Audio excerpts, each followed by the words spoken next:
Bonjour à toutes et à tous et bienvenue dans ce nouvel épisode consacré aujourd'hui au livre Le masculin et le féminin. Épisode numéro 5, partie 1 sur l'acte sexuel. Dans les relations sexuelles entre les hommes et les femmes, il n'y a rien en soi de mauvais. Si c'était le cas, pourquoi toute la nature ne montrerait-elle rien d'autre chez toutes les espèces depuis la création du monde? Si l'acte lui-même était répréhensible, comment la nature le tolérerait-elle?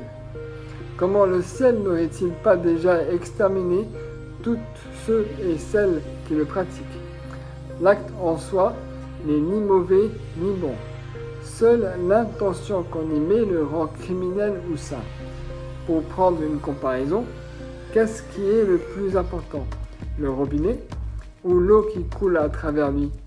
Le robinet sera peut-être en or, mais si c'est de l'eau sale qui coule, ce qui compte, c'est que l'eau soit pure. Or, une mauvaise intention est comparable à de l'eau sale, et une bonne intention à de l'eau cristalline et vivifiante. Ce qui importe, ce n'est donc ni les gestes de l'amour, ni les organes, mais la qualité des énergies, des émanations, des quintessences qui se dégagent. La nature de toutes ces forces physiques que projettent l'homme et la femme lorsqu'ils s'aiment. Quand un homme n'a pas travaillé sur lui-même pour s'ennoblir et se purifier, quand il a des intentions égoïstes ou malhonnêtes, même s'il a attendu de se marier pour accomplir cet acte, il est coupable. Il sera peut-être approuvé et applaudi, sa famille lui fera un festin, la mairie lui donneront l'une le droit et l'autre la bénédiction, mais la nature les condamnera. Car que va-t-il communiquer à sa femme? Des maladies, des vices, des influences nocives, c'est tout. Donc, même si le monde entier approuve son acte, les lois de la nature vivante se prononceront contre lui parce qu'il salit sa femme. Et inversement, tout le monde vous reprochera peut-être d'avoir des relations sexuelles sans vous être marié, mais si vous avez déversé le ciel dans l'âme de la femme que vous aimez, tous les anges en haut seront émerveillés. Le bien et le mal ne résident pas dans le respect ou non des conventions, mais dans la nature, la qualité de ce que vous apportez. Le ciel ne se préoccupe pas de savoir si l'union d'un homme et d'une femme est légitime ou illégitime, il s'intéresse à ce qu'ils vont se donner mutuellement pour leur bien, pour leur édification et leur évolution réciproque. C'est sur ces critères qu'il se prononce, car c'est là l'essentiel. Les humains doivent travailler sur eux-mêmes, se purifier, s'harmoniser, se perfectionner afin que, s'ils doivent un jour avoir une descendance, ce soit le ciel qui se manifeste à travers elle. Et même ceux qui, comme les initiés, ne se marient pas, travaillent sans cesse à se purifier, à s'éclairer pour devenir des divinités sans se soucier de l'opinion de leur entourage qui critique les célibataires. D'ailleurs, en réalité, ils ne sont pas célibataires, mais je reviendrai plus tard sur ce sujet. En ce qui concerne la sexualité, vous trouverez de nombreux détails dans les livres de médecine, d'hygiène ou d'éducation sexuelle.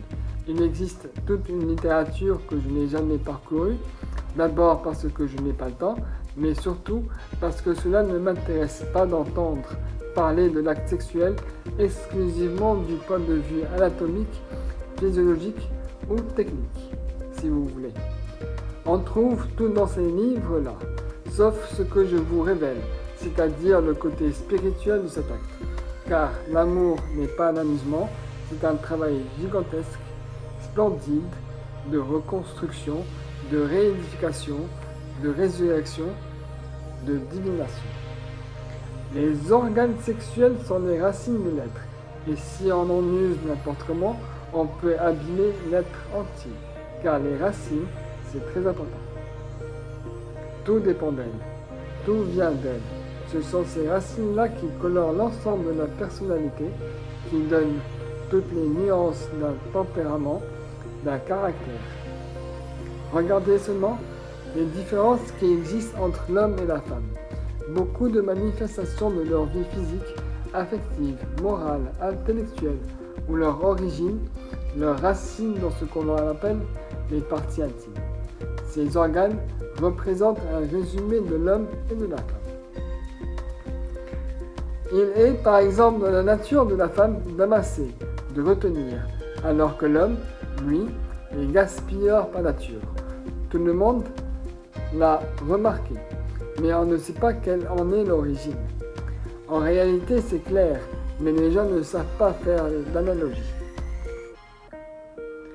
Le caractère de la femme, le caractère de l'homme, s'explique par la conformation de leurs organes sexuels. La femme retient, amasse. Son rôle est de recueillir, de préserver, de conserver. Bien sûr, il existe aussi des femmes gaspilleuses, mais alors ce ne sont pas de vraies femmes, ce sont des hommes déguisés. C'est donc pour une raison bien déterminée que l'intelligence cosmique a donné à la femme la propriété d'attirer et de te retenir. Il ne faut pas qu'elle disperse, sinon il n'y aurait pas d'enfant. Tandis que si l'homme gaspille, du point de vue de la nature, c'est moins grave. Il y a encore des matières premières, il faut beaucoup de graines, beaucoup de semences pour récolter très peu. L'homme doit être généreux pour que se produise au moins une naissance. Sinon, tout serait dispersé ou tomberait sur un sol improductif. Tandis que si la femme était aussi généreuse que l'homme, ce serait la stérilité. C'est pourquoi elle garde précieusement le peu qu'elle reçoit. Ces dispositions physiques à conserver chez la femme et à gaspiller chez l'homme, on les retrouve aussi dans leur caractère.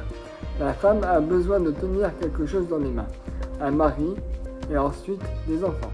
Quand elle ne peut retenir l'homme et qu'il lui échappe, elle s'accroche à l'enfant.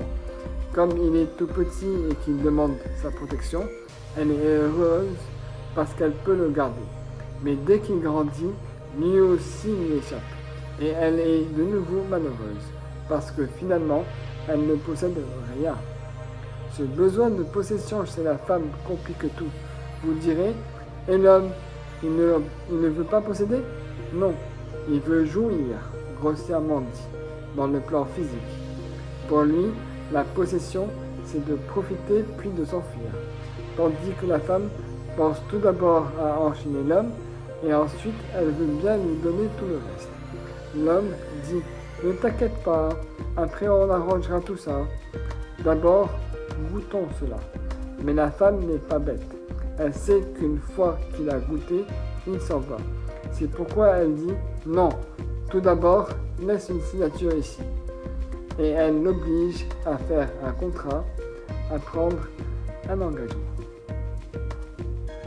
C'est tout pour cette première partie de l'acte sexuel. Je vous attends en commentaire. Paix à vous. Namaste.